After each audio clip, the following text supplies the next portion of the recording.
उसका ध्यान दिया अच्छा लगा। सरकार की तरफ से स्पष्ट कर दिया गया इस्तीफा नहीं होगा। क्या स्पष्ट कर दिया गया इस्तीफा नहीं होगा? क्या कहिए? आज आप लोग रैली निकाले हैं, क्या उद्देश्य है इसका?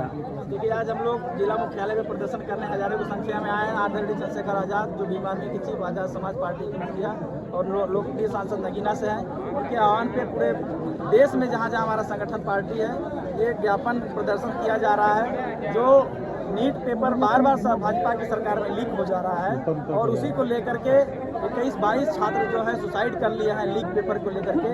और दिल्ली में जंतर मंतर पे लगातार धरना प्रदर्शन जो चल रहा है, उस धरने प्रदर्शन में बैठे छात्रों के ऊपर जो 20 जुलाई को पुलिस द्वारा, दिल्ली पुलिस के द्वारा बीजेपी के इशारे पर लाठीचार्ज किया गया, गोलियां चलाई गई और आंसू गैस के गोले छोड़े गए, जैसे लगता है कि वो छात्र नहीं बाहर देश से आए हुए आतंकवादी हैं इस बीजेपी सरकार के नज़रों में। तो उस सरकार को झुकाने के लिए और खासकर बीजेपी के जो शिक्षा मंत्री हैं धर्मेंद्र प्रधान, उनका इस्तीफा लेने के लिए और शिक्षा नीति को मजबूत बनाने के लिए कि पेपर कभी लीक ना हो, उस चीज को लेकर के हम लोग डीएम मुख्यालय पे राष्ट्रपति महोदया के नाम ज्ञापन देने आए हैं। सरकार की तरफ से स्पष्ट कर दिया गया धर्मेंद्र प्रधान का इस्तीफा नहीं होगा। सरकार को झुकना पड़ेगा। आज़ादी 2014 जो मोदी जी की आज़ादी है, उसमें पहली बार छात्रों के आंदोलन से माननीय प्रधानमंत्री जी ने फेसबुक पर आकर अपनी बात रखा था, जो इतिहास में पहली बार हुआ था।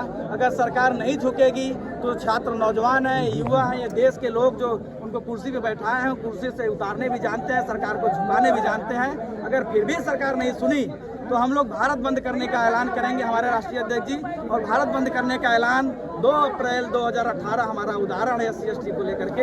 हम लोग झुकने वाले नहीं है। छात्रों की आवाज़ हम लोग बुलंद करेंगे और हमारे सांसद जी संसद भवन में भी बुलंद करेंगे, हम लोग बाहर बुलंद करेंगे। जिस तरीके से छात्रों को पाकिस्तान से जोड़ा जा रहा है, पाकिस्तानी कनेक्शन, ये बीजेपी के सरकार में चाहे किसानों का धरना प्रदर्शन हो, खालिस्तानी बोला जाता है, छात्रों को पाकिस्तानी बोला जाता है। ये अपने ही देश के लोगों को बाहर देश के लोगों से अपमानित करने का काम करते हैं। जबकि जब चुनाव आता है वोट लेकर के, यही बीजेपी की सरकार उनसे घर घर जाकर के पैर पकड़ कर वोट लेने का काम करती, तब उनको नहीं दिखता है। ये निकम्मी सरकार है, ये जाहिल सरकार है और इस गूंगी बहरी सरकार को इस देश का युवा अच्छे से सुनाने जानता है। अच्छा, छात्रों के आंदोलन